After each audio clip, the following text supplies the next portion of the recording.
Bismillahirrohmanirrohim. Assalomu alaykum. Baraka savdo kanalining aziz obunachilarim. Bizni kuzatib borayotgan opa-singillar mana shpilka zakaz berdi. Qashqadaryolik akamiz o'tgan safar bitta Isuzu'da to'ldirib oldi. Ashunga yangi chiqqan shpilkalarimizdan zakaz berdi mana. Ondan keyin bundan ham zakaz berdi. Mashinani jo'natib beryapmiz. 100 ta jo'natib beryapmiz.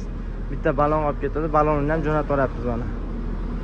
Shpilkani o'zini zakaz bersalar ham jo'natib yuboramiz. Andijonda Ummozod Betava aynan kirganda kim yuk jo'natmoqchi bo'lsa, mana shu yerga kelsa, ishonchli akalarimiz. Ishonchli bu akalarimiz hammasi. Keladigan bo'lsa, bunisi 28 ming, bunisi 26 mingdan berdi mana. Yangi chiqqan shpilkalarimizdan berdi. Zakaz bermoqchi bo'lganlar pastda telefon raqamiga aloqaga chiqasizlar. Obuna bo'lmay ko'rayotgan bo'lsangiz, obuna qilmasangiz ko'rishlar so'raymiz. E'tibor uchun rahmat.